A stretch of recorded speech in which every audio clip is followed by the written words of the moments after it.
bouquet que vous envoie Paul McCartney parce qu'il ne peut pas assister au vernissage de votre exposition. Donc, on a eu beaucoup de chance. On a eu beaucoup de chance, on a vécu un moment merveilleux.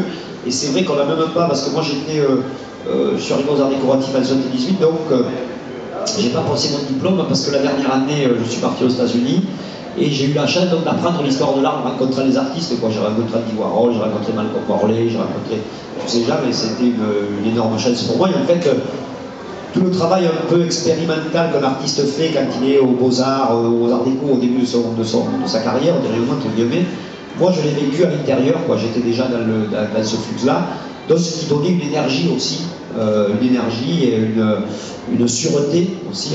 J'étais beaucoup plus sûr de moi à l'époque qu'aujourd'hui d'ailleurs. Et donc tout ça, et en plus c'était conforté, cette idée était confortée parce qu'en même temps, en Allemagne et en Italie, il y avait aussi un retour à la figure, un retour à la peinture, à la trans-avant-garde des Italiens, mais qui était plus lié à leur passé classique, à leur passé... pas du tout punk pour le coup. Pas du tout, mais qui était lié à l'expressionnisme, etc.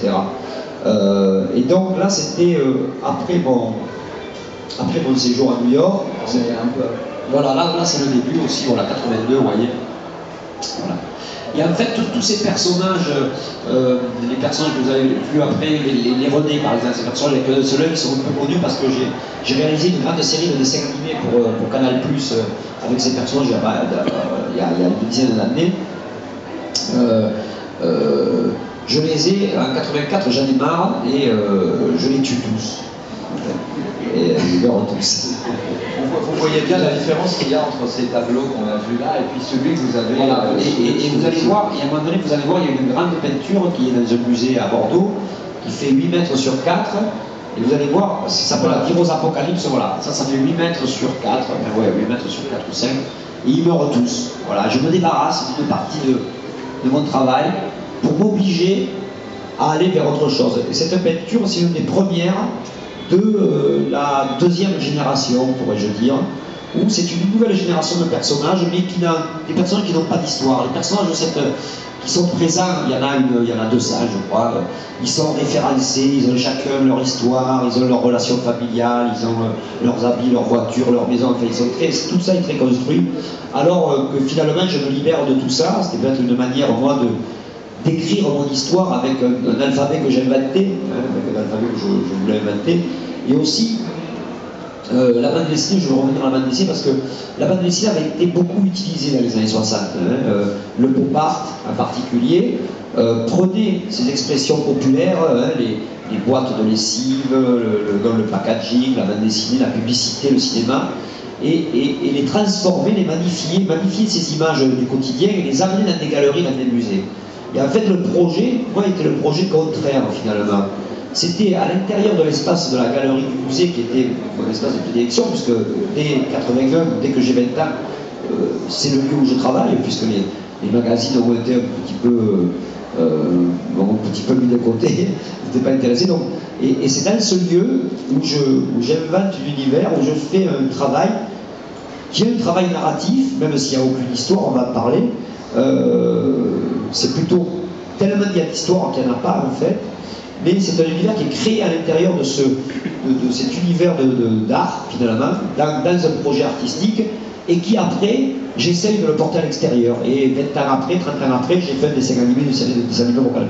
C'est un projet vraiment contraire du pop art finalement. C'est un projet plus critique, et aussi parce que aussi les années sont passées, et on voit, et moi je vois la société de consommation qui me fascinait quand j'avais 14-15 ans. Au fur et à mesure que j'avance dans ma vie, je vois un petit peu les limites de cette société et les problèmes que cette société me crée, et ce qu'elle malheureusement peut proposer. Et aujourd'hui, on le voit encore plus. Donc, grand tournant dans mon travail à ce moment-là, en 87, c'est que de nouveaux personnages qui n'ont pas de vie propre, dirions-nous, qui n'ont pas d'histoire propre, qui sont plutôt des marqueurs. Alors il y en a un qui s'appelle le triple menton, c'est une espèce de personnage influencé par les pêcheurs de Sète. Il y a le mécano-chien qui est un peu l'île du docteur Moreau, vous savez, c'est Savant Fou qui transformait les hommes en animaux, les animaux en hommes, etc. etc. Donc on a le Melchior qui est un personnage un peu issu d'Alice au Pays des Merveilles. Voilà, c'est un peu toutes les influences tout azimuts qui vont de la littérature classique à la littérature populaire, en passant par la télévision, en passant par la peinture aussi, parce qu'on ne le voit pas, mais à cette époque-là, je suis très influencé par Matisse. Je viens de découvrir Rembrandt aussi au Rijksmuseum et le clair-obscur. Enfin, bon, il y a des essais de clair-obscur, hein, je ne compare pas.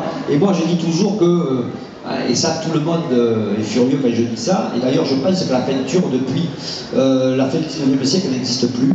Je pense, moi, que depuis la fin du 19e siècle, on fait des images. Et que peindre, dans le sens peinture, c'est autre chose. Quand je vais voir Velasquez sur Varan, quand je vais voir le Tintoret à Venise, etc., c'est pas le même métier, c'est pas la même manière de faire. Et parce que, pourquoi? Parce que la photo n'existait pas à l'époque. Donc les peintres avaient un message à faire passer, avec quelque chose à faire passer sur la manière sur le charnel, sur la manière dont était la peau, les visages, etc., qui n'est pas utile aujourd'hui. Parce qu'aujourd'hui, on peut figurer très vaguement un personnage, une chair, et on sait que on voit tellement de photos tous les jours, on sait comment la chair, comment le visage, comment la main, elle est réellement. Au XVIIe siècle, on n'avait pas de référence, il n'y avait pas d'autres images. Il n'y avait pas plus d'images comme aujourd'hui.